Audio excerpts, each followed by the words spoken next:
Energy's here like a sizzling pan. 4 meetings already is urgent, fam. If the energy's right, we can do this, man. If the energy's right, we can do this, man. If the energy's right, we can do this, fam. Energy, energy, energy, one.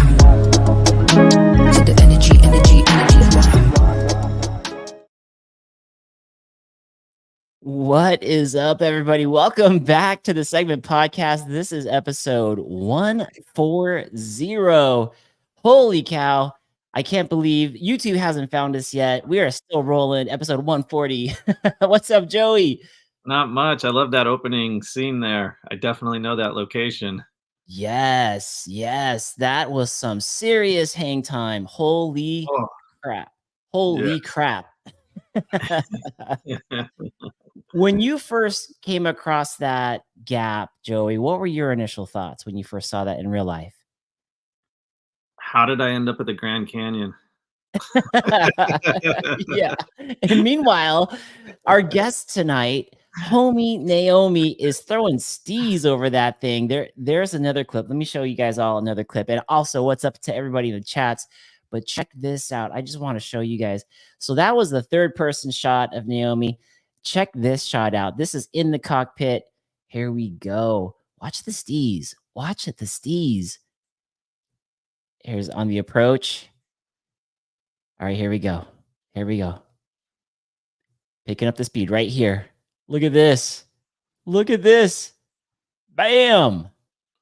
Damn. That was nice. That was real nice. That was real nice. My goodness. I cannot wait to get Naomi on the show. For those of you guys who may not know Homey Naomi, that is her handle on Instagram. If you look in the show notes, there is a link to her IG right there. And as always, we are going to start off the show with saying what's up to the chat. I see check this out, Joey. 2:35 p.m. We got Trail Pimp out in Lake Tahoe. He's saying, wow, this girl is a bike park sender. I like her racing car too. Sounds like maybe a bit of an adrenaline junkie like the rest of us. Nice. We got Jake from State Farm in the house. He says, cute and shreds. Man. Emmanuel, Purple Heart Vet out there. He says, whole shot. Dang, too early. He came in at 6:11. So for the folks who may be new to the show tonight, we give out a whole shot award. It's the first person that makes a comment in the chat at 6:30. Joey, who is our whole shot winner of the night tonight? This is an interesting one. Yeah? Yes. We know who it is, but can you figure it out? MTB TNA, Bike Tyson. I just want to kick some punch out ass now. Please explain, Lauren. Please explain. Lauren out of Miami. I think she's referring to the video game. There was a Nintendo game called Punch Out, Mike Tyson's Punch Out. I think that's what she's referring to. Lauren, let us know. And boy, did I just age myself by knowing that information. Man, we got Mountain Bike Q&A in the house. Another podcast. Yes, another podcast. Johnny had a great show last night. You had the guys from Pellicare on there. We got Zach Tumor Warrior says, oh my God, MTB Q&A. I'm your biggest fan. Look at that. Look at that. That's so cool. Zach is an inspirational dude. I love everything you're putting out there on Instagram. Zach, you're kicking butt out there. Yes, he is. He is doing so good. And Zach was on another podcast, which was great. He was on I think it was an inspirational mindset podcast, which was huge. So I am going to be listening to that for sure. And I think I saw Neil in here out of Arizona. We got Arizona in the house. Trail Monster is saying, Lauren, you are the absolute best. I know Johnny is saying, don't encourage her. Timothy Haley, what's up, birthday boy? What's going on, everyone? He says, good to see you, my bro. Always good to see you. We got, Bushy is in the house. Nice. Michael Bush throwing out the horns. Another ripper out there out of the San Clemente area. That boy is also another hang timer. He is killing it. We got producer Deb is even chiming in. Look at this. Happy Zebra saying Naomi is a sender. Yes, she sure is. We got that. Oh my God, I'm messing this up. T Hot Wheels, I think is what that is. T Hot Wheels She sends for sure. I've seen it firsthand. Did I say I said T Hot Wheels, right? I said that right, Joey?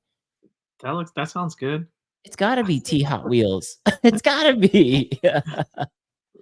Oh, Tony the Outsider. Hey guys, I'm making taco spaghetti. Damn, that sounds good. I'm just Yes. curious how the Pelly shower went for Tony last night. Oh, did he take a Pelly shower last Yeah, he night? said he was gonna take a Pelly shower, so Oh I'm God. curious. I'm curious. Oh man, that's awesome. MTBTNA, she's saying yes, the video game for sure. The video game. Johnny out of Miami, Florida, saying Mark and Joey, the best interwebs duo. Ah, look at that. Joe Pimp saying I'm a big fan of MTB. I'm a big MTB Kook fan. Oh, Dang, definitely. Mike yes, sends it. He's Bushy no kook does. at all. Bushy does send it for sure. Well, anything new going on out there in the community that you can recall, Joey, other than this crazy weather, this rain that's like taking us all out from writing for the next what week, maybe? Yeah, I don't know. I missed the letter or the the info on that one. I thought we were getting rain for 2 days, and then I looked. Someone told me to look, and it's like a week long. So there's no I riding probably for the next 10 to 12 days. What are we gonna do? Maybe we could practice. You know how people take their bike in their garage, they lay on their back and they practice all the little techniques that way. Could be a good one. Could be a good Can we one. make a Yeah, video? Make a video of that? we need a raise out here, a SoCal raise, indoor Right? bike park. Yeah, Right? for those those 10 days out of the year that it rains. Exactly. Active Life 2.0 just joined the squad. What's up? He says Saturday will be good in NorCal. Oh yeah, I bet it's gonna be great up there. NorCal's This is awesome. what we should be doing right here. Yes. Shovel time, broski. Yeah. Yes. Although, have you seen me with a shovel under no supervision? It's gonna be terrible. It's gonna look like I didn't read the instructions. I'm decent with the shovel, but I always throw my back out. So I don't. Yeah. Yeah, I that one always scares me a bit. Bush, I'll be there. Just let me know, and I'll just have to stay under supervision because I don't know what I'm doing. But if you let me know what to do, I will do it for sure. Well, guys, let's get into the show. We got folks here that are waiting for us to stop the intro. And oh, please elaborate on taco spaghetti slowly and in detail. Tony, you got to put it out there. Then the three of us are going to have to read it three different ways just so we can get that flavor of this taco spaghetti. Yeah. Naomi's like, oh no, I have to read something. I want to know if maple syrup's part of this recipe. Yeah, it's probably going to be good. If it's from Tony, it's going to be good.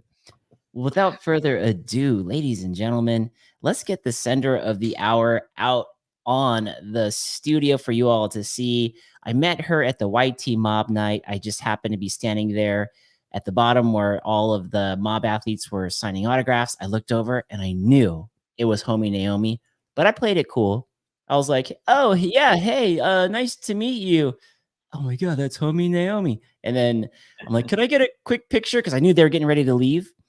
And I said, what's your handle? And I almost said it first. She goes, Homey Naomi. And I was trying not to say it. You're Homey Naomi. And anyways, got a picture, got a chance to meet her. She's awesome. And here she is tonight for you all to learn more about this shredder. Ladies and gentlemen, Miss Naomi Salgado. Hi, thanks for the intro, Mark. Heck yeah. What's happening? Good to see you. You too. So sick. I can't believe I got a chance to meet you at the YT Mob Night. And I totally knew who you were, but I was playing it cool. I was like, yeah, no big deal. I just saw this girl like sky this giant gap. No big deal. It's not quite so big when you're on top of it. Really? Seriously? Yeah, it's something about the run up. Once you have the speed, it's like it feels so good. They built it really well. That takeoff's perfect. It's more like just a nice driveway. It's just you just got to have the guts to go for it. I think it's the two before it. You have to have your timing just right on those two, and then go. Exactly. Mm-hmm. Naomi, is that set up into the big canyon gap there? Is it, or that's not the canyon gap? That's what are they? Is there a name for that feature out there? Do they call it something? Which one? The one I did? Yeah, the big one. Oh, FAFO. FAFO. FAFO. How many feet wide is that? Or how long do you have to send to carry that whole thing? That one is 40 feet. Jeez, grief. And does it feel like the jump for it gives you the right amount of speed, or did you have to pedal a little bit before you send, or No, no, the step down, at least when I hit it this fall, the step down Uh-huh. really sets you up with speed. I think I did a couple, like maybe 4 cranks, and it was perfect. Dang, dang. Yeah, that was cool. That was really cool. And you're doing that all over. I mean, your Instagram is chock full of all of that.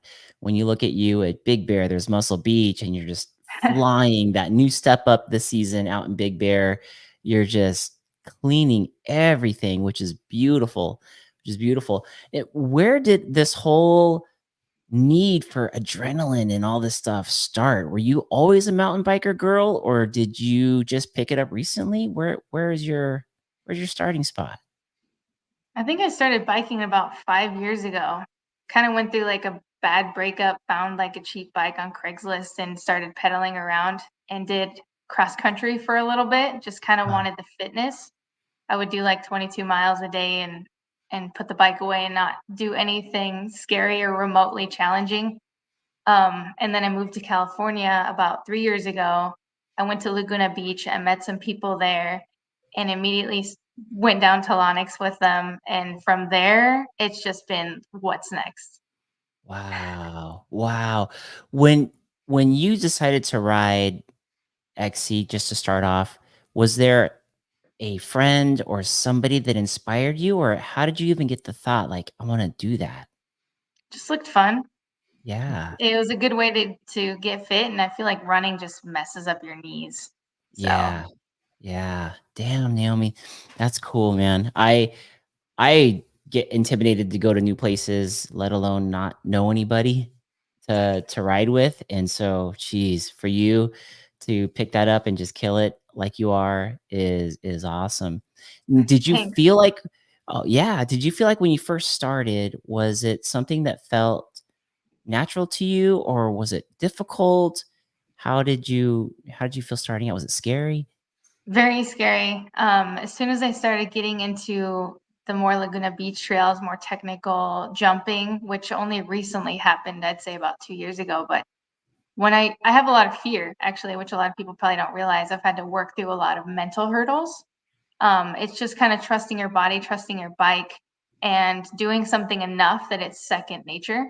I think that's what Mm, a lot of people don't do. They jump into it, then they get scared because they end up getting hurt. And it's like, it's got to be a process. You have to let your body learn these movements and these methods, and also your brain. So it's a process. And I did have a lot of fear at first, but I'm working through that. nice, yeah. I remember talking to you that night at YT, and that was definitely something you felt like you unlocked this last year for you, was that the mental, skill of moving through things and then letting the bike handle the speed and just kinda letting go, which you gotta show us how to get there. For those of us who for those of us who like to squeeze the meat levers like myself. We got somebody local out there in the Orange County area saying what's up to you. Air Blair out there, he's saying, "Naomi with the fist pump, you got the hundreds going on." What's up, Blair? And Howdy. I think he's got a birthday coming up soon, so happy early birthday to Mr. Blair. Ooh, You also have, Marty Octodad out of New Zealand. You got New Zealand in the house. He says, "Big jumps are popping up everywhere in New Zealand, mostly big tables and step ups." Ooh, that sounds like a good place to go. yeah. Have you ridden out there in New Zealand? No, but I was just talking to one of my good friends, Megan, and I was planning a trip actually next winter to Queenstown. Nice. Marty, tell us if Queenstown is good. I think Marty Octodad there lives is close to Rotorua, I believe. And I wonder if that's where a lot of let us know the local knowledge there, Marty. Bushy is saying, time to head to Virgin, Utah. Let's plan it. Oh, you're getting an invite right now. Virgin looks awesome. It does. It really does. That place it's one of those places that looks so gnarly, but if you if you can get some of the lines down. It looks like it could be a blast. Have you been out there yet? No, haven't been out to Virgin. It's on the docket for sure. I Yeah. have my eye on Virgin. I have a feeling that, like everyone says, it'll make size relative. All of a sudden, everything local will be very small. Oh, yeah. Yeah, I could see that. I could definitely see that for sure. Definitely. So, I just watching videos, like, when I watch people do Kong, I'm like, "How? How?" With all Mhm. the ruts and everything to set up and try to drop down. You're doing a lot of steep stuff out there in Laguna, so I bet you'd be able to, piece it together pretty quickly. Definitely down to try.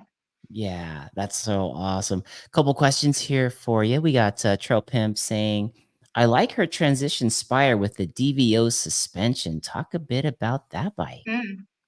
I really enjoy my Spire. In fact, it feels like the Spire, like a group of engineers got into a room and designed it for me. That's what it feels like. I was on a Dang. Yeti before, and I'm on the Spire now, and I can't imagine riding another enduro, at least not for the time, for the future. But the DVO suspension, I really like it. I think it comes with more of a learning curve. So if Okay. someone's a suspension nerd and they really like to get into the weeds on PSI and learning about rebound, because there is several more knobs on the DVO versus Fox. Uh-huh. If you're into really fine tuning a fork, I highly recommend DVO. If you're a set it and forget it type of person, I wouldn't. But I've really enjoyed DVO thus far. Got it. Okay. Are you when you say set it and forget it, does your DVO kind of move around on you a little bit when you check it as far as PSI goes? Not the fork. The fork really stays where it needs to be, but it has OTT and it has a rebound and all of those. So it has quite a bit more adjustability than Fox. So Uh-huh. there's definitely it's more intimidating for somebody who might be new to mountain biking. But if you get like a Fox 36, I mean, there's only the two knobs. It's a lot more simple. So it kind Yeah. of depends on what you're looking for. Got it. And as far as when you're riding the DVO, in your local trails, what's the feeling that you get there when you say it feels like a bunch of engineers design it for you? Like, what is that feedback that you're feeling? I just feel so confident on that bike. Like the DVO suspension, it's really good for lighter riders, like whether you're a young kid or you're a woman, it tends to feel like the feedback is there. So Uh-huh. whenever I'm taking these big hits or going down some technical shoots, I feel like that bike is exactly where I need it to be because we just understand each other. That's so cool. God, another thing that I need to get figured out is knowing that I feel like my bike and I are in tune. Some days, yes, some days, no. But it's getting closer. It's getting closer. Um, you got a question here from Michael Bush. Michael Bush, that sounds so proper. What's from Bush? He says, "What women inspire you the most from a free ride standpoint?" Ooh, good question. Ooh, that is a really good question. I haven't had the opportunity to meet her yet, but I'm a huge fan of Hannah Bergman. Not just because she rides for transition bikes, but because she's kind of been in the sport long before a lot of other people have recently popped up. Uh She's huh. kind of I mean, obviously Chelsea Kimball's also in there. There's a couple other OGs. But Hannah Bergman, I really like from what I've seen and what I've heard, her personality, her demeanor, everything is amazing. Hannah, awesome, awesome. Mhm. Is it the way that she carries herself? Is there like an air of the confidence that you look up to when you think about her? The confidence and just some of the things that she's hitting, Uh I huh. know aren't as big as they look, or sorry, they're bigger than they look in videos, right? Because it's the GoPro effect. Yeah, But some of the things she's hitting, absolutely insane. It's things that I know maybe a lot of men wouldn't hit either. She's a true free rider at her core, and yeah. it's really impressive. That's cool. That's a good one. That's a good one. As far as like writers in general, for any men out there that you see that inspire you in your writing style. Definitely. I Yeah, feel inspired by most people on the trail, like whether yeah, it be someone who just brings a great attitude or somebody who hits something that I might not today. yeah. That's cool. Good answer. I love that's That's rad. Yeah. It's feel like the biking is for everyone, man. Rippers and people who just have a good time. That positive vibe when you're out there, it makes the squad so good when you're around people that are just having a great time. I love it. Um, Mhm. you are getting a question here about your race car. Ooh, Naomi, how is your race car? Trail Pimp is asking. Oh, that's yeah. I have a Subaru STI. I actually Oh, swapped it with a look at motor that. from Japan, so it's kind of like my. It was who I was before bikes. We'll put it that way. Okay. Is that oh gosh, my son is big into the is it JDM, right? Yep. Am I saying that right? Hmm. Yeah. Okay. So JDM, you have swapped that with and I'm gonna kill it because I don't know anything about this stuff, but I know my son is like, yeah, there's a car like a Skyline and this and that. There's all these cars that you can't get over here, but you can bring the parts over. Was that Exactly. yeah? Is that This motor is uh-huh. from Japan because they didn't sell this car in the United States with that fast motor, if you will, because the Okay. United States just decided it wasn't cool. I don't know, emissions maybe. And so Yeah. I bought that motor, had it shipped here from Japan, and Dang. swapped it in college. I learned a lot. I learned the biggest thing I learned was that I don't think I want to swap a car again. Was that a lot? It A was lot of work to do. very involved, extremely involved. A lot of YouTube and a lot of Little Caesars pizza for sure. Jeez. And I was watching a video the other night on YouTube. A guy had purchased a Corvette, his dream Corvette. It was from a junkyard, and he was trying to rebuild the motor, swap out the motor, and he had to get a Camaro motor for this particular wide body C6 that he wanted. And it sounds like there's all these different wires and components, and you have to make sure that everything fits in the right spot, and you have to make certain modifications to get things the right way, and then you hope the damn thing starts. Yes, I might have had a fire extinguisher the day that mine went to go start the first time. Seriously? Yes, I did. It's a Subaru. What happened? What happened? Tell No, it was okay, but I was ready in case it wasn't. Oh, got it. Dang. So is that Mhm. a drift car then? It's a all-wheel drive. It's at this point a show car. It's a glorified show car, but yeah, one of the questions was what the horsepower was, which sorry, as a car person, you have to answer. Oh, yeah, heck It's yeah. at 308 all-wheel horsepower, and 282 pounds of torque, which it Dang. started at 132, so I more than doubled it, which Jeez. good math. Jeez. And then with the weight on that car, it probably just feels like it throws you back in the seat. Yeah, it's gotten me in some trouble. That's why it's in storage right now. Let's stick to bikes. Yeah. Excuse me, miss, do you realize how fast you're going? Oh my gosh, how cool, how cool.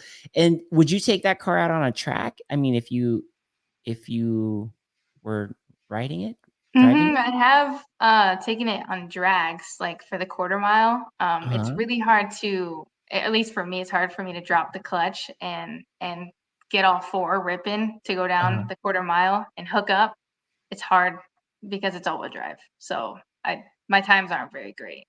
But that car, I'm gonna have that car till I'm, I don't know, deceased. I love That's that thing. cool. That's cool. Oh man, a car person. I love that. That's awesome. Yeah, no wonder why you go up to Big Bear a lot because those roads are pretty fun to get up there. They are.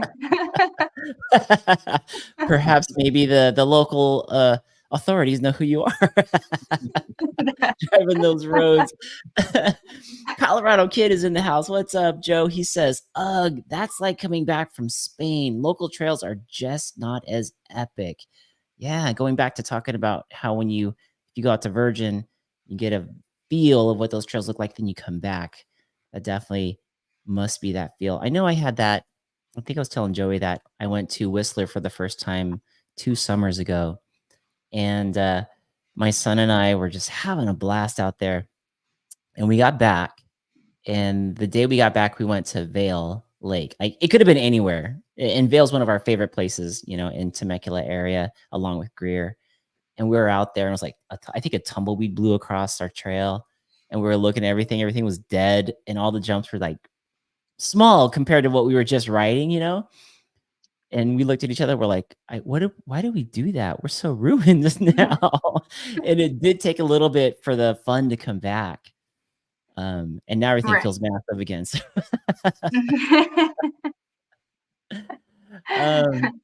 but yeah, that's probably how that would feel for sure. Have you had something similar to that, but just a different trail system? Coming back from Whistler, you totally nailed it. I don't know, you might need like 3 sick days just to get over having to be Yeah, back. No offense to the States, but Whistler is totally. life-changing. Yes. When you went to Whistler, what was some of your favorite experiences there? Some of your favorite trails that you can remember? Not to be redundant, but A-line is Yeah, obviously amazing. yeah, I only did some tech because I could not get off the jump line. It was amazing. It was butter. yeah. Right? Mm, It feels like they created a water park and just poured, like, hard packed stuff over it. It was at least when we went, it was right before Crankwork, so everything was so butter. that's when I need to go this year. Yeah, Yeah. yeah, and then we did hit one trail, it was Seymour, I think the locals call it Seymour Butts or something like that, but when we hit the brake bumps there, we were like, like, everything was just really rough. But A-line was good. It was so good. Dirt merch, Um obviously. Yeah, no, that Yeah. was above my pay grade. 2 summers ago, I was like, this isn't the gondola that goes to Dirt Merch, is it?" "If it is, can I get off? I just I just wanna go to the warm-up trails." But, so you were hitting Dirt Merchant?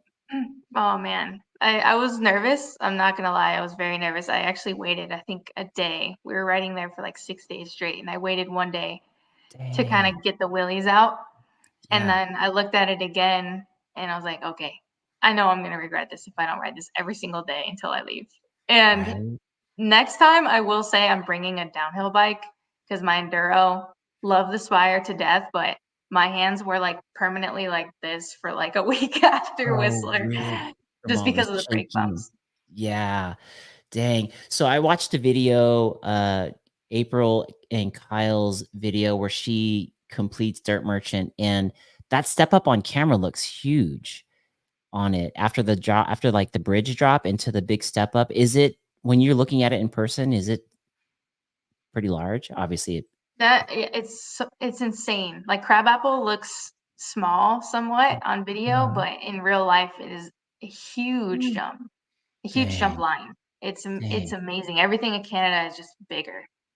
Gosh, man, and everything's built. I mean, they always say everything was built trail speed, so all you gotta do is let go of the brakes. But man, I was loving my meat hooks. I was just pressing them. But that's another story. I'll definitely have to go back and try to figure that out.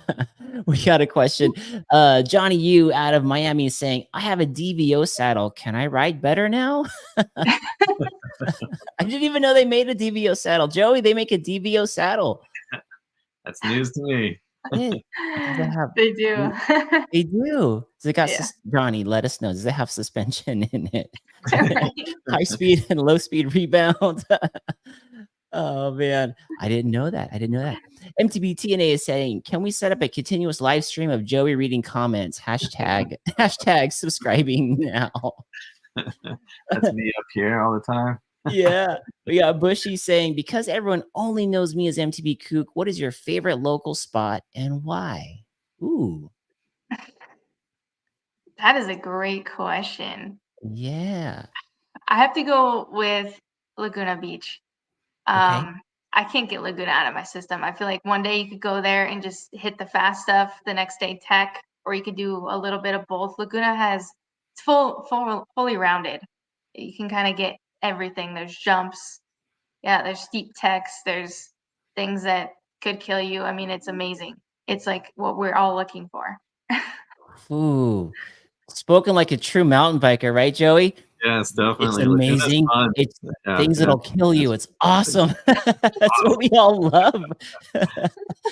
We all love it. Now, this is are we allowed to say the names of these trails? I don't know if we are allowed to, but I think I If know you know, you exactly. know.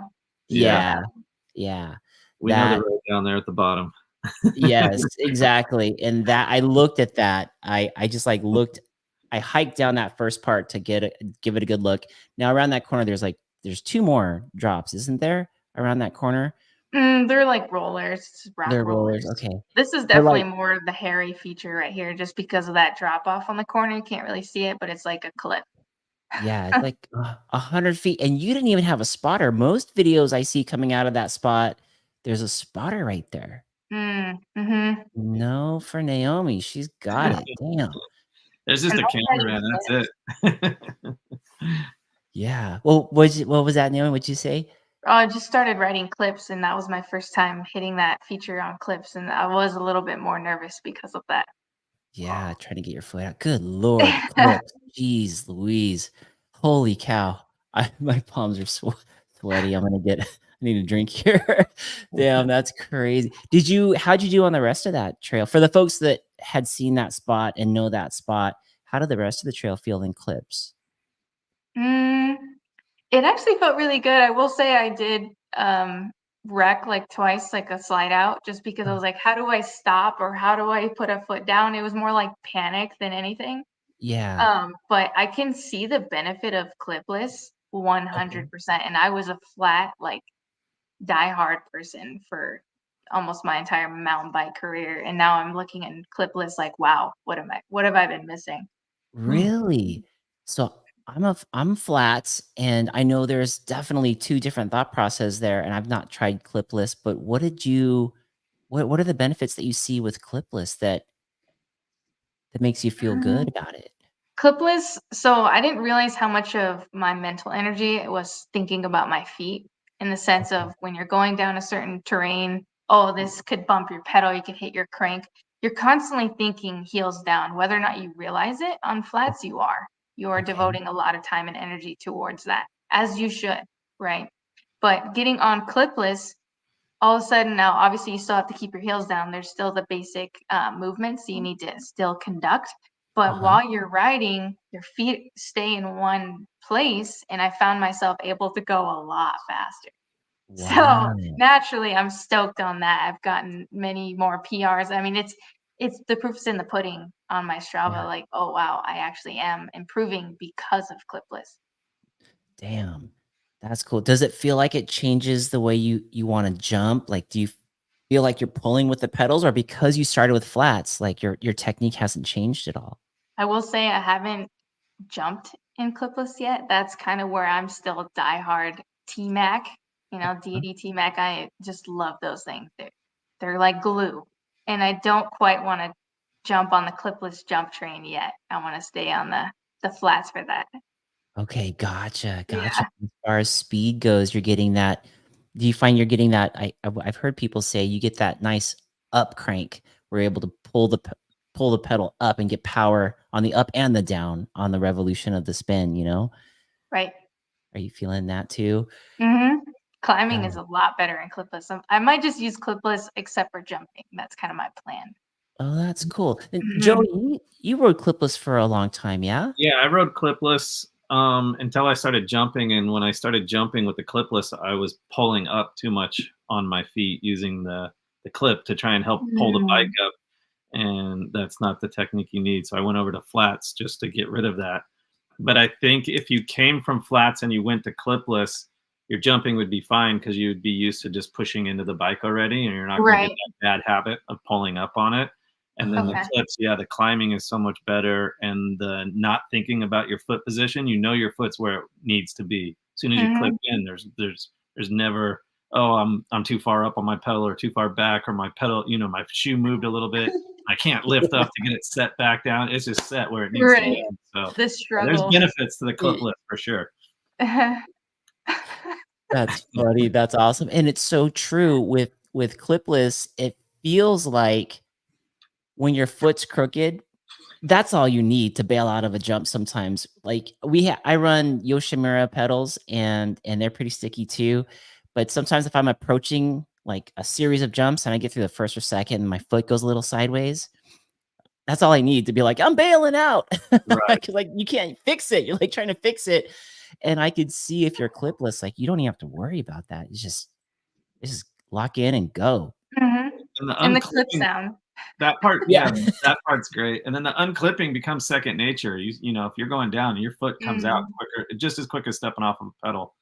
Interesting. Interesting. Okay, that's good to Yeah. know.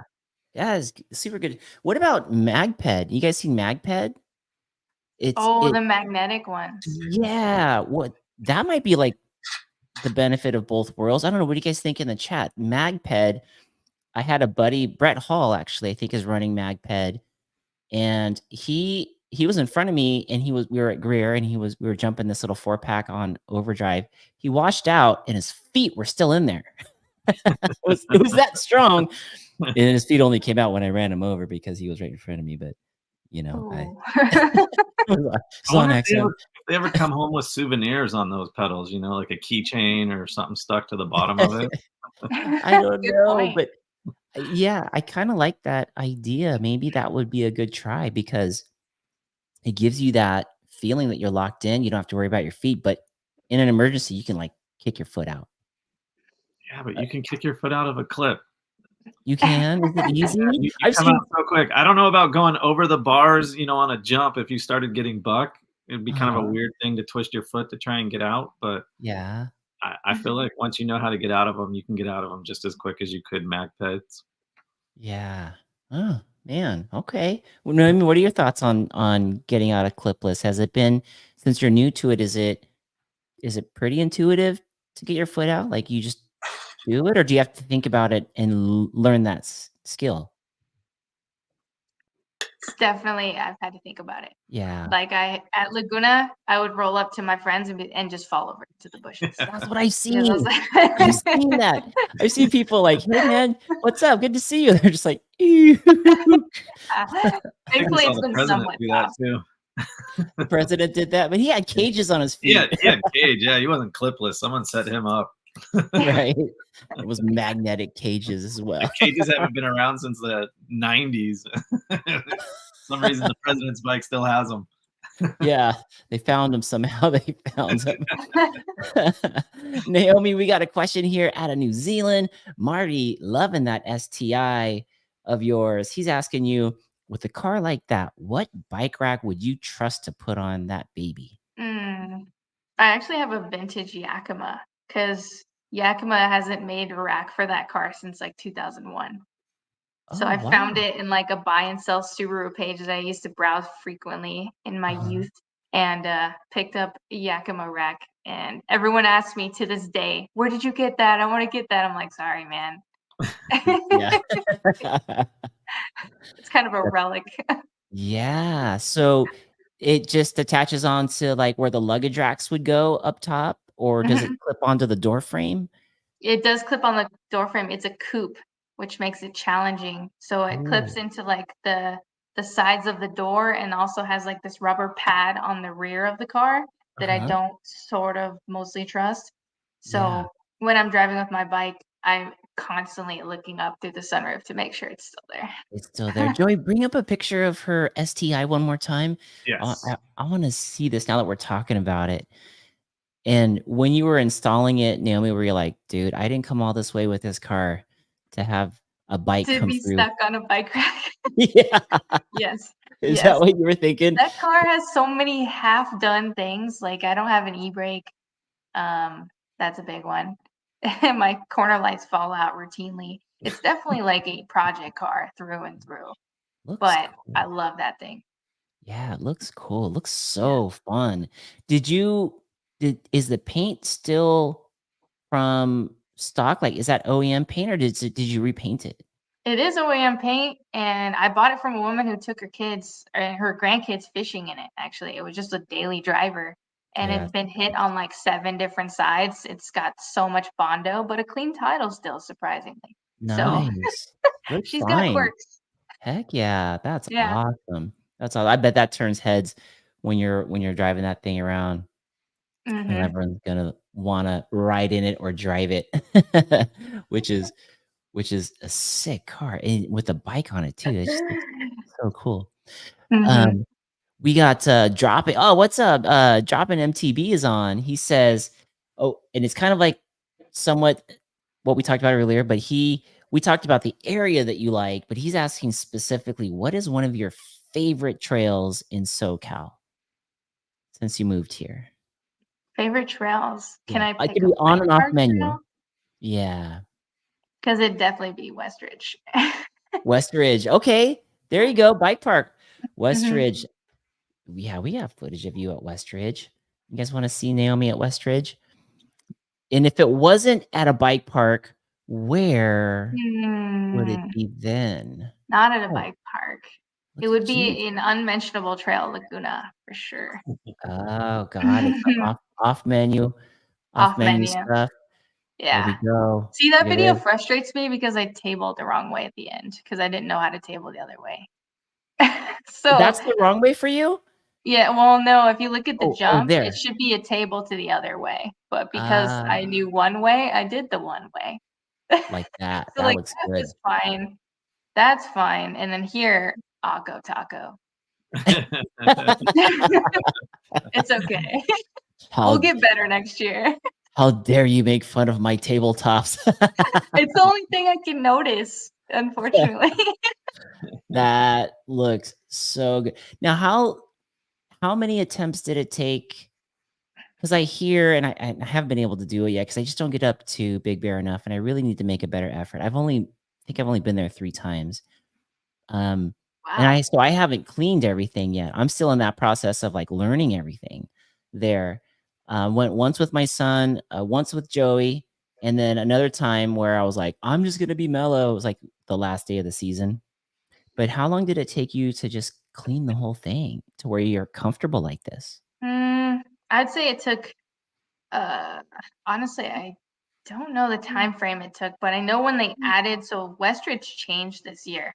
They Yeah. added a lot bigger jumps going up into like old Westridge, Mhm. um, bigger tombstone, which someone asked what my favorite trail is or how the new jumps are at Summit. The bigger tombstone is amazing. I So love that thing. the one on the right, right? The one Tombstone on on the the right. right, it just Mhm. boosts you to the moon is what it feels like, and I know I'm not even boosting it like half my friends do, so they're getting even more airtime, but Jeez. feeling that kind of freedom up there and then having the opportunity to learn tricks, obviously higher risk, right, but higher reward, and Right? I don't know, Westridge is amazing. You're loving that one. Yeah. Yes. Was it this year that they brought in Large Marge? I believe that's what they call one of the big, maybe Large Marge is maybe they put the tombstone on that one.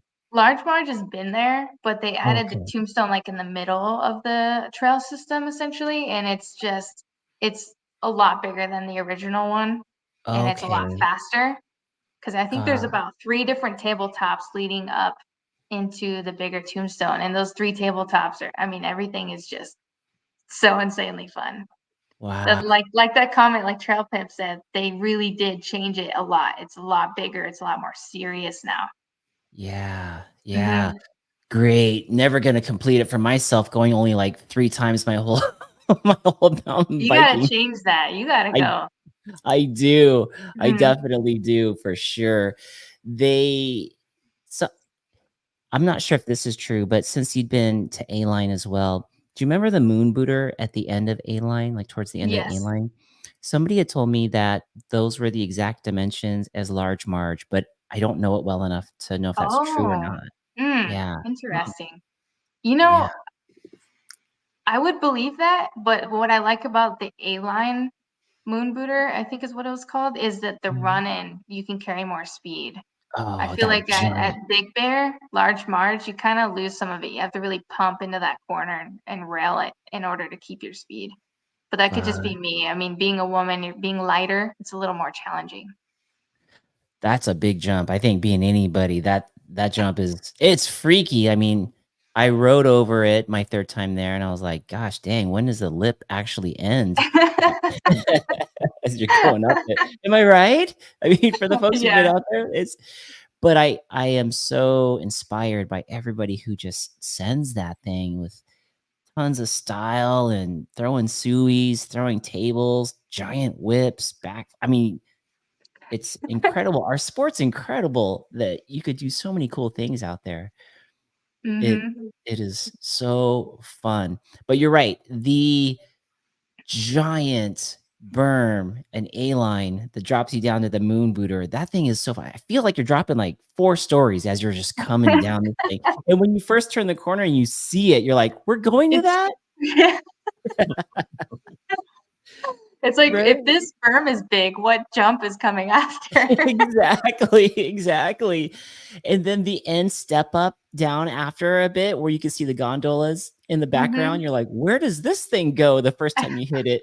You're like, am I going to land in the middle of the village or something? Right. Yeah, it's so much stoke. It's so much stoke. I love that. And then that's also intimidating too in Whistler, because at least I felt this way.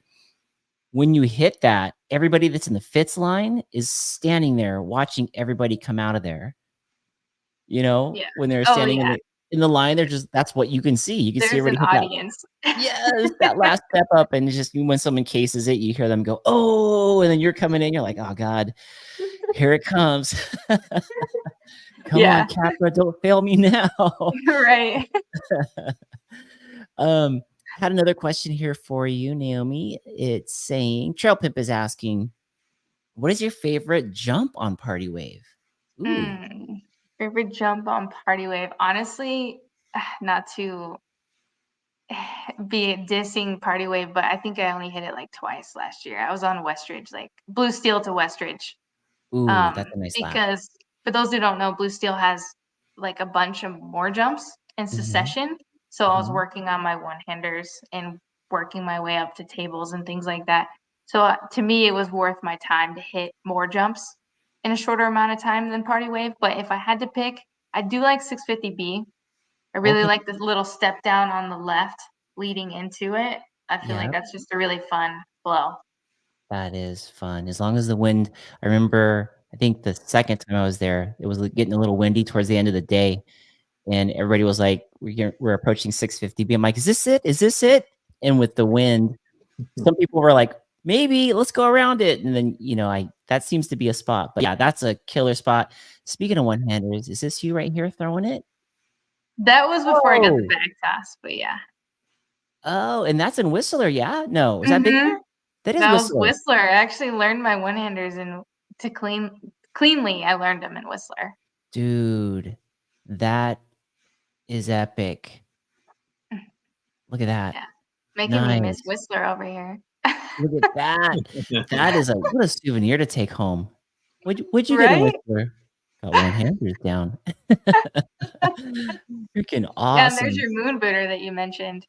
That's Exactly. right. That's right. Oh, speaking of, okay, so A-line, the first time you dropped that gap in the middle of the trail, in the middle of A-line into that left corner, did Oh, that not look crazy huge when you first approach it? yes. Right? Your eye, at least for me, my eye, for the people who've been to Whistler and ridden A-line, there's, you guys know there's that gap in the middle of the trail, and it goes down into this left-hand berm. But your eyes go all the way to the bottom into the berm, is what my eyes did. And I'm like, this is way bigger than it looks in person. Did you just clean it first try, or did you have to look at it? Like, There was a lot of looking.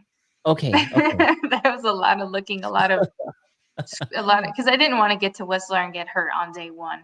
Dude, right. Nothing more heartbreaking than that. So yeah, there was a lot of watching locals hit things, being blown away by a 13-year-old gapping everything, and then feeling feeling like, okay, now I can do it.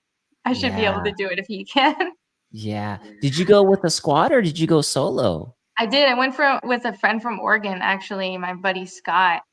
And he kind of knew Whistler. I think he'd been there a couple years ago, if I remember correctly. So he could kind of roughly show me the ropes, but we kind of rode a lot of things blind. Nice. Kind of dialed it in. I mean, it looks like it was a very successful trip. I mean, a lot of these things you're cleaning big It time. was a good time. It'll be even better this summer. Yeah, so good. There she goes. The moon duder. Mountain bike Q&A is saying she's sick. I'll sit in the car. Now, we've talked a lot about, well, hey, back to the parks. Actually, there's a question. Sorry. I'm like, my buddy Johnny, my train is derailing here. I was going to transition into something else, but a few more things about bike parks. Trail Pimp is asking Sky Park, Snow Summit, or Snow Valley. I think I know the answer to this. I think we all know the answer to this. Yeah, the middle one, Snow Summit. No Summit. No Summit. That is fun. Well, all of those are fun for sure. They But are. I could definitely see you as a Snow Summit girl. He's also saying, how about Snow Valley? Is Dylan Stark's it is Dylan Stark's favorite bike park. I didn't know that. I didn't know that either. You get Snow Valley is fun. It's fun. I would like to see them finish the top of the jump line. I think they've been working on it for a couple of years, and honestly bring back gaps. Like the tabletops are fun, but I feel like it'd be great practice to be able to ride gaps at a bike park. Yeah. Those two big bottom ones at the by the chairlift. Mhm. Yeah. That's it's true. It's interesting. I think you're right. I think they were working on it. I think they got some funding there. And last year, the top part, they had put in a sprinkler system. So the top part felt really nice and packed. It sure did. Which was good, right? It felt so good. And then you got to the bottom, you're like, whoa, baby, whoa. we're getting loose here. And they then were gaps, right? And then they made them tables. Is that correct? Exactly. correct. Yeah. Correct. And then also we had that big rainstorm last year that took almost everything out over there for those guys. Right. So it would be. Oh, sorry. Go ahead. No, I was just gonna say they've had some struggles, I think, and it's not their fault. It's like weather related or whatever. But it would be really awesome to see them bring that back. That would be cool. It'd be cool if they can somehow talk to the people at Mammoth Mountain because it's very similar type of terrain and they have a lot of wood features built in, so they don't have to rebuild everything. And I did see a lot of pavers going in last season when I was taking my son over to Snow Valley, and that was cool to see. Like they got some money, so that's cool that they're doing some stuff. Michael Bush, Bushy's saying 650B used to be a dirt jump with no wood lip. Oh, really? Wow. Wow, I didn't know that. I didn't know that either. I didn't know that. Huh. Which one's bigger? Is 650B bigger than Hot Donna, or are they the same? Ooh, I don't know. I feel like Hot Donna's bigger, but I could be wrong. That's what I was thinking. It's bigger too, because maybe it's the color of it. I don't know. It's more You're right. intimidating. I don't know. Yeah, I know. I remember when Joe and I were getting towed through there. We're like, "Was that it? Was that it?" Like, because you're going so fast, you can't hear anything. So it's not like, "Here it comes. Are you ready?" It was more like, "Just keep up." Yeah. I had no idea what we were hitting that day until I got home and looked at videos and watched other videos and was like, "Oh, we hit that." Yeah. Like you said, if you're just at speed, everything's built right, so you just flow and go. Yep. Exactly. Yeah.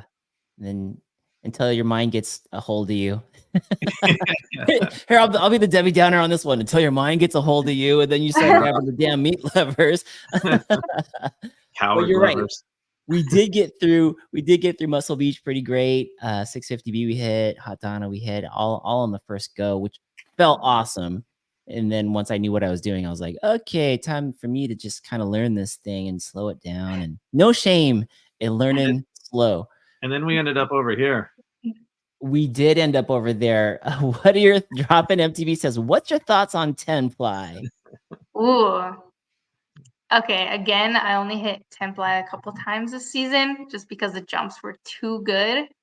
But 10 ply is a fun technical section. I love how raw it is. It reminds me of Laguna in the sense that when you hit it, the next week it could be very different. New rocks are kicked up, new ruts are incorporated. It's a very raw trail. Yeah. What's that section after the top part? Well, there's the caterpillar right here. Mm-hmm. Look at that, nice and clean. For the folks that are listening in on iTunes and Spotify, here's footage of Naomi hitting the caterpillar on 10 ply. But back up from the caterpillar into when you first get into that tree section, there's that really rocky tech section. There's like 3 lines you can take. There's a lower, middle, and a higher line. I remember that day we just kind of rolled through there, and I was like trying to go as high as I could.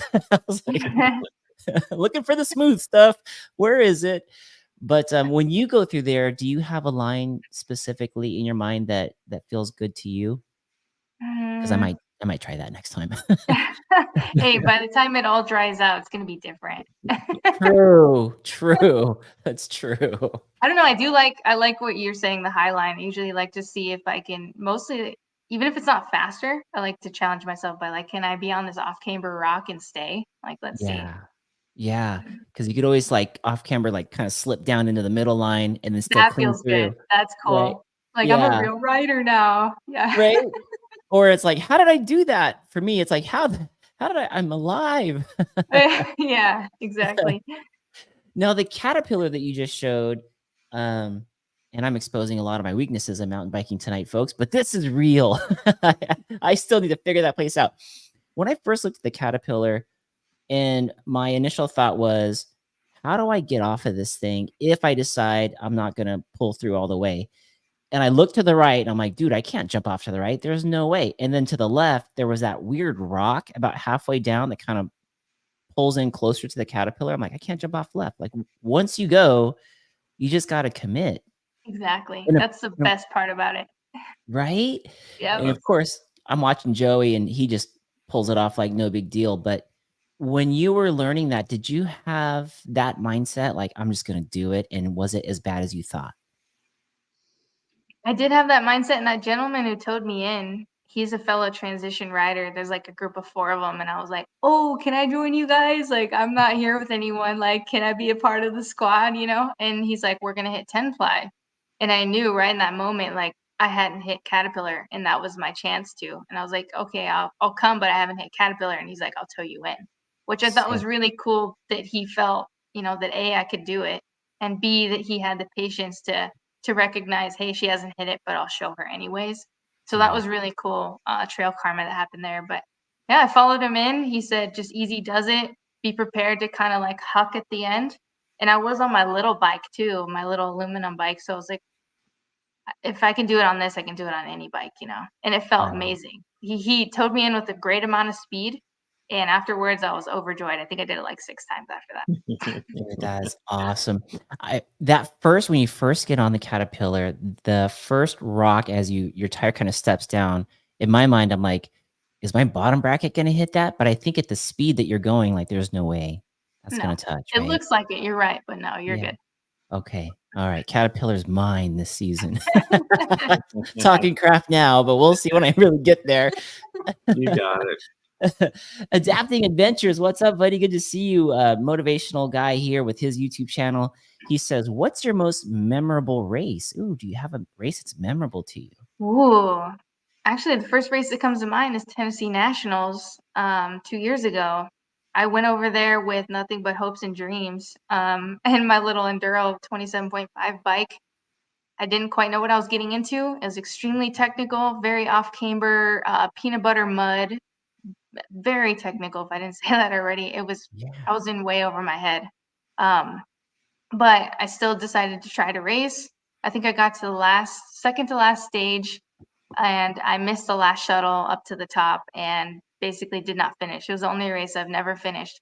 And in that moment, I felt quite defeated, but I also learned a valuable lesson that, hey, even if you come this far, at least give it your best, because now I know kind of what to expect from Tennessee. And also, I feel like I owe Tennessee. I need to go back. I feel like it owes me some stuff.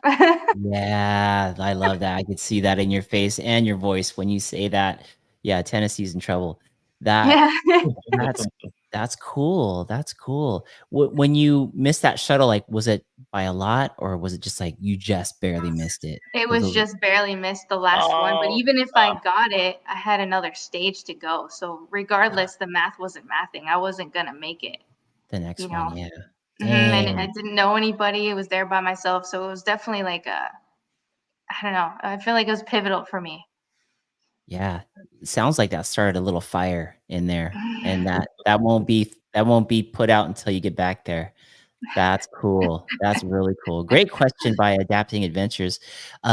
Real Bike Tyson saying, what's your favorite what's your favorite fire road? I All love these that jumps, question. man. Let's get on fire road talk. That was the most random. Favorite question of the night for sure. Favorite fire road? I actually have one. Coming down from Mount Wilson, when I broke my ankle, I was at the very top of the mountain, which is a 12-mile descent. And I rode that fire road down. And I want to thank that fire road for being there because I don't know how I would have got home. So, Yeah. Dang, no helicopter ride for you. no, This I didn't have to pay 10 grand. So I'm stoked on that fire road. That's pretty sweet. Yeah. That's pretty sweet. Real Bike Tyson, that's an epic question. And also check out Real Bike Tyson's Instagram. Their squad has a movie premiere coming out. I believe it's there's gonna be a series of them. The first one's gonna be, I believe, in the Seattle area. But if you're up in that area, Portland area, check it out. It's about how mountain biking got to the Native American Indian reservations, and now they have like enduro races out there. So check them out. Real Bike Tyson on Instagram, and check out the movie if you're up there listening to this. And awesome on the fire road. Neil in Arizona is saying, I'm sure bike parks do tables for insurance reasons. Oh, maybe it brings down the price for them if they have the tables, which then in turn brings down the price to us per lift tickets. Naomi, so we talked about you becoming a writer. Obviously, you've been loving watching a lot of the highlights on your Instagram, and we talked a bit about your racing. What are some of the future things that you want to do for the bike? Like, where are you taking this? Are you taking this more into the pro side of racing, or do you have your passion in the free ride side? Where are you there? It's definitely going to stay free ride. I've thought about getting back into racing, but I noticed my mindset wasn't totally healthy when I was in the midst of it. It was the competitive spirit. Some people have it and some people don't. And I feel like for me, I wanted to enjoy what I was doing. And you only get 2 days. If you're like me, you only get 2 days a week to ride. So you got to make them count. And I don't want to use them trying to be as fast as I can. I want to use them having fun and to each Yeah. their own. But definitely stick to the free ride side for me. That's awesome. That is awesome. And with the free ride side, obviously you're a talented rider. Are you picking up sponsors? Do you have bike support as a free rider, or are you looking for that right now? Mm, I'd say the biggest one this year is riding with Deity, being able to ride for them, being an ambassador, which is cool because I like to ride with or for people that products I actually use, not just because, so I've been using Deity T-Max since I started pretty much. So being able to ride for them is pretty cool, but no, just kind of doing my own thing right now. That's cool. No pressures, just having fun, Right. getting out there, getting better. And as far as your passion in the free ride section, I know you and I were talking a bit about what's coming up for you this next year, but for the folks that are listening in and watching, what are you going to be working on in 24? 24, there's definitely some trail features that I need to hit. I definitely want to hit Crabapple. I want to hit the Canyon Gap, which is a local hit for us, for those who know. There's a couple different features like that I want to hit, but I also want to start working on tricks. I want to clean up my left table, as you saw, that needs work. Right table as well. I would like to try to do a no-hander. We'll see, like a suicide. There's just a couple tricks that I love to see, and whipping. I mean, honestly, the list is really long, Mark. There's a lot of Yeah, things to I work on, love and that's the beauty of it. Totally. Totally. I love it. And you say it with so much passion. I'm like, hell yeah, I want to do that too. Like that's exactly the stuff we all love and feels good when we do it, and when we Yes. accomplish it. How are you going to go about doing that? Are you just practicing on local trails, or I got to tell you, I went to Woodward last year and was jumping into their airbag, and I was able to pull off, like, I was able to come home with one-handers and suies and starting to get the concept of what a flat table would be like. That I haven't thrown to dirt, but I have thrown the one-hander and I have thrown the suey to dirt. Have you been to Woodward or a place like that, or do you have access to airbags? Don't have access to an airbag, but Tahoe, that's the Woodward you're speaking of, right? Oh, yeah, That they one? have one there, but I went to, there's one just a little bit closer into Woodward Hatchapee. West. Yeah. Yeah. And Okay. for you, it's closer from where you are. You Right. just, head up the hill and take Silverwood Road or whatever that Peach Highway is, whatever they call it. Never mind. But it's out there. And that could probably help out quite a bit. Or Definitely. Yeah. Thanks for the tip. That's a good one. At least to try to learn that movement prior to bike park season, and then really just get the repetitions in. Exactly. Mhm. Tons of reps, Take the tons of Subi too, because there's a racetrack out that way. Oh man. That's true. She may Sure. not come back. I She Yeah. don't might be think like, so. this It's is not my bad. jam. Yeah. Yeah. This is my jam out here. Yeah. That place is fun. But as far as like not going there, what are your go-to ways of learning new skills and new tricks like the one-hander and things like that for you? What do you do? Well, since this season was the beginning of it, I'm still learning how to learn, if that makes sense. But Yeah, yeah. I definitely rely on bike parks just because they do have those nice tables. Usually it's like a straight jump. You have time to set up to think about what you're gonna do. So I'm kind of relying somewhat on bike parks opening, but the Woodward point, I'm definitely gonna take that into Yeah. consideration for sure. Definitely check it out because they have free ride days where the camps are over. You know, there's like crazy camp in the summer, but if you go outside of summer, they have open night rides or open weekend rides where you could just go and just throw yourself into a foam pit or an airbag and it doesn't matter, you know? It's so fun. It's so fun. But now when we've talked about you shredding, we've seen a lot of good stuff about you. We all share this, the fear of getting hurt. And you had mentioned at the beginning of the podcast coming back from injury. Um, what is it that you do to come back from an injury? And is there a specific injury that took you there mentally and physically? And how did you get back to where you are today? Like killing it. Mm. So, like I mentioned, I broke my ankle at the top of Mount Wilson, which is a local ride for us. It's about, I think, a 12-mile descent, 10-mile descent, something like that. It's a shuttle. And I broke it at the very top, and I was panicking because I didn't know how we were going to get down, and I couldn't put any weight on it. It was new to me. I've never broken a bone until that point. What Um, happened? Whoa. one of my friends wanted me to lead down the trail, and I just wasn't in the correct headspace. I'm sure we've all been there as mountain bikers where Mhm. you're not riding for the right reasons. And maybe you shouldn't lead, maybe you shouldn't try a new feature, that kind of thing. Where Mhm. now we kind of know and have that discretion of I shouldn't do this. However, Mhm. when I was new, I didn't. I was like, oh, I'll lead and I'll go really fast. I'll impress them. Right. And so I cut over a certain corner that should have been you should have went around it. I went over it and I got stuck and me and my bike were trapped on this like incline sliding slowly and my ankle just broke. It was very like low Oh. impact, but it was unfortunate all the same. Dude, sounds like a slow, painful one, like a jujitsu, like just pressure, snap. That's how it was. And Oh, the shin bone wanted to break, but thankfully it was just the tibula. Good But God. didn't know how to get down, but we found a way. I kinda, like, walked down. It was a long process, found the beloved fire road, got to the bottom.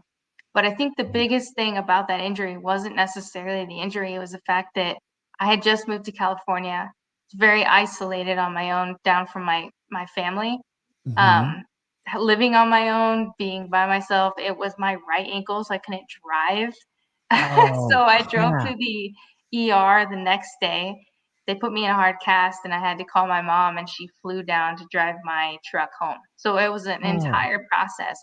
And I think something that taught me that day was I don't want people to feel like they're by themselves when they're injured. They need to be able to reach out to someone because we've all been there. They need to know that even though you're not riding, we still need to be there for each other, right? And someone Totally. who's injured, it's not just the physical, it's very mental, extremely mental. Because they're over there thinking, am I going to ride the same way? Am I going to have fear now? Like we need to be there for each other. Like being alone and isolated taught me a lot at that point. And I don't want anybody to feel like that. Yeah, wow, well said. What were some of the things that you did to, you know well, first of all, how'd you drive yourself to the ER? Just, like, easy pressure on it? I mean, it must have been the most painful drive ever. I threw my full weight of my leg into the gas pedal and into the brake because I couldn't actually move that Yeah, ankle. It no was just like, articulation. yeah, exactly. So I was just Wow. like, brake, gas, brake, gas. Oh my gosh. Hopefully So it wasn't you're the Subi. No, yeah. no, I couldn't do a clutch. Yeah. No way. Yeah, it's like something you got to stick with one hand and like you're pushing on everything. So mentally, that took you back, and you're alone. Like you had like the trifecta. You're injured, you're alone, no family around. A quadfecta? Is that even a thing? You had you're new, so probably didn't have friends that could help you out.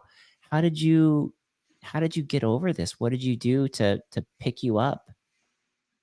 I stayed active, so I didn't use crutches. I hopped around, which actually gave me abs, which was really cool. Oh, Um, dang. and then I did a lot of Sudoku, reading, catching up on things. But the biggest thing that I made sure to do is to not let the mental take hold. I think that was a big one. So still watched mountain bike videos, didn't let myself like completely shut out that part of my life because I knew I'd be back. Yeah.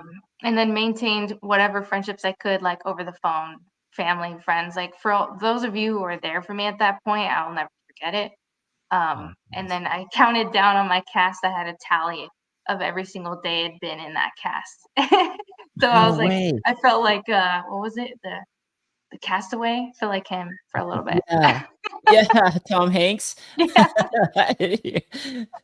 That's cool. So little mental tricks like that, like little notches in the cast to give you motivation to the time that you take it out, keeping your mind busy so that you're not just feeling sorry for yourself. Did you feel like there were moments where you just wanted to kind of tuck away and not do anything? Or was that hard to fight? It was extremely hard. I think the first week I was contemplating selling my bike, like, oh, I'm clearly not cut out for this. Like I started getting very negative. Like I'm not good at mountain biker. Why did I think I could start at my age? Because, I didn't start when I was young at that point. And I just was beating myself up. And not to mention, people in your circle sometimes really don't have the best for you. Sometimes they say, like my coworkers, maybe you shouldn't do this, you're too old for this, and people will get in your head. And I Yeah. think it taught me a lot of mental fortitude to know what I'm passionate about, what I believe in, and Mhm. carry that. That was mine, that wasn't theirs, that wasn't anybody else's. I knew I'd be back, and I'd be smarter. I wouldn't be reckless, and I think it was a lesson I needed to learn. That's huge. That's huge. Is that something that you figured out on your own, or were there books that you were reading to kind of help guide you in that direction? I had a lot of time to think considering I wasn't really doing anything, so Yeah, yeah. That it was helped a a lot. lot. Yeah. That's really cool though, because if you take like 10 people and they all get hurt at the same time and you let them go and you kind of monitor what their thoughts are, I'm sure they all come out a little different. It's Right. cool that you went that way, that you went through the comeback route to become stronger from something that set you back. Mhm. And that's definitely part of your personality because I could see it when you told us the Tennessee Nationals story. Like, I got to get back to Tennessee because I left something there. And so that same mindset is true for what you're going through here or what you went through there. What did it feel like when you first got the cast off and you got the green light to jump on a bike? What did that feel like? Mhm. I actually have a video of it, and when I watch it, it gives me chills. I am on a bike lift at Snow Summit. I had just gotten cleared to ride. I think it was like a Saturday. And I was like, guys, I'm on a bike lift. I was excited at first. I was like, I'm gonna ride the jumps. I'm so excited. And then I was like, immediately it switched and I was like, started crying. I was like, I'm so thankful to be here. So thankful to be riding Oh, again. I'm so thankful awesome. that my injury wasn't too severe. I'm thankful that I have the opportunity. You know what I mean? So it was like Yeah. a switch. It was like I'm so overwhelmed at this moment, so happy. Dude, that's freaking awesome. That attitude of gratitude, it changes everything. It changes everything. The mindset, the feeling, the emotions. That's so cool. Real Bike Tyson saying MTB community is the best. Much respect for sticking it out. Some people sell their gear and move on to bird watching. This is true. This is true. Something a little more peaceful. Right. Less But that's risk. not yes, but that's not us, and I'm glad that you had that feeling. Like, I work around medicine and medical, and a lot of coworkers are like, "You do that crazy stuff," and I'm like, "It's living. It feels so great." It is You know? living. It is. It is. There's something when you take off and you come back and you're just different. And Mhm. we're definitely not normal. You know, like you said earlier, it's a cool trail because there's a lot of things that can kill you, and it's awesome. So it makes us unique. And I Yeah. think that mindset of a mountain biker is what helps build such a strong community, because we all see each other. We all know that, shit can get real, but it's also fun, Yes. and we share it, and we get to share it, which is awesome. So that's a good one on coming back from injury. I love that. What is it that you do for work, by the way? Are you free to say? Mhm. Renewable project manager in construction. Whoa. Say that again? Renewable project manager is basically renewable energy, so battery storage, wind, transmission, substations, Wow. in construction. We got another smarty on the show, Joey. Yeah, we do. Man, I could not spell that. Renewable, yeah, batteries and stuff. That's awesome. That's awesome. And where did you move from before you moved to Southern California?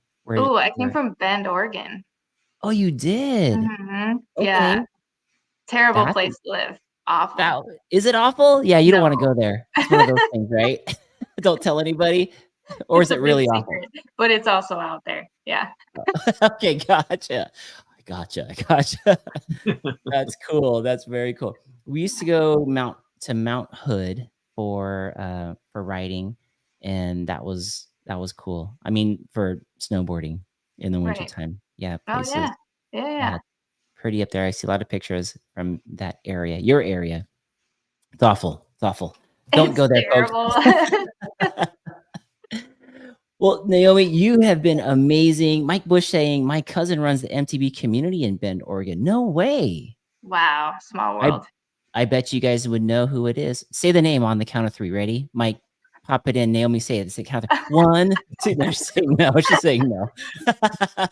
I was an Oh, XC girl, remember? I don't know. yes, that's right.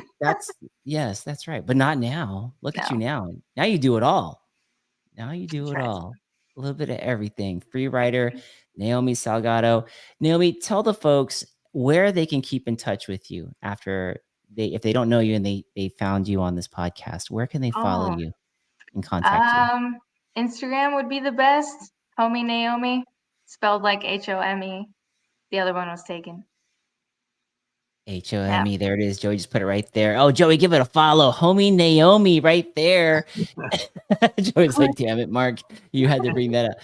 Look at that. Brittany, you got Brittany following you. Lodi Brothers. Brittany is Dylan Stark's significant other. That's a epic sender to have Yes. following you. That is very cool. Homey Naomi, Homey Naomi. Take a look at her on Instagram. Give her a subscribe. And Mountain Bike Q&A out of Miami. You got Miami following you now. Totally following now. And bike park season is going to be, boy, what'll be a couple months away from bike park season. She's jonesing. Let's go, guys. She's jonesing. And where would people see you in the wild? If they see you in the wild and they go, is that Homey Naomi? They're going to look like this. For those of you who are watching on YouTube, it's going to be like, is that Homey Naomi? As you're flying through the air, where would you most likely be spotted outside of the parks? Ooh, Laguna. Laguna. Yeah. There it is. Laguna. Mark, all season is bike park season in San Clemente. That's true. Mike Bush is definitely saying it's all season is bike park season in San Clemente. That is true. That is true. Yep. They're doing some good stuff out there, man. It is crazy. We got this new thing, Naomi, that we're doing at the close of the show. We're asking our guests a question that came from the previous guest. Now, the previous guest was Spokesman MTB out in Durango, Colorado. He did this live bike build with like multiple cameras going on, and he did it. even though all of us tried to derail him, and he was sweating profusely under his flannel. We had no idea, but he told us afterwards. I was totally sweating, you guys. And he's He been out actually- riding the bike, so he actually got it together. He did get it Wow. together. Yeah. But he did something funky. Didn't he like put the chain on He different? didn't have like, the rear derailleur set in the right position. that's how what you- it was. Yeah, he just had it off a little bit, but other than that, he did a great job. He did great. He did great. He it was Trail One Components helped sponsor that episode, gave away some stuff, so that was cool. But the question, Naomi, in closing, is this: how do you prepare for an important event in your life? Could be anything, but how do you prepare for something very important that's happening in your life? I write a lot of things down. I get all the thoughts on paper and Ooh, deduce it from this big, huge unknown into tangibles. ooh, ooh! I like that. I like that a lot. That is cool. Dang, I don't think I could have answered it as good. You're No, hired. That's where you put the thought in the bubble, and then you have all the Exactly. and you work it out. I love it. There's a name for that. What is? Yeah. Some fancy name, but Yeah, there's a fancy name for that. yeah. Yeah, knows? that's cool though, because it really does allow you to put everything out there that could kind of derail you or throw you off, and you can focus then on the most important pieces, and just it probably makes it way more attainable that way. Exactly. That's pretty epic. I'm going to use that the next time I have something important going on. I just need to find that now. Something important that I need to do. By Q&A is saying, wow, that was quick and precise. Yes, for sure. That was very cool. Oh, Naomi, it's been a pleasure to have you. Anything that we didn't cover that you would like to say before we end the show tonight? Anything from Oh, Naomi? that was great. I just hope to see you guys riding, everyone enjoying themselves after the rain. Yes, yes. After Yeah. the rain, definitely, it's going to be good. We're all going to be jonesing. Take a look if you're in Laguna. Look for Naomi Salgado. Just yell out there, "Homey Naomi," and if somebody looks back, then you know you found her out there in the wild. This has been episode 140 with Naomi Salgado. Everybody, thank you all so much for tuning in. And Joey, I can't believe we had Homey Naomi, ladies and Oh, gentlemen. that's awesome. Now we gotta go ride it. Energy, wow. Episode 141, and keep safe out there. Trail dig, trail maintenance. The trail fairs will be out, so the trails are going to look different after all this, but it's going to be epic. We'll see you guys all at the top. See you later.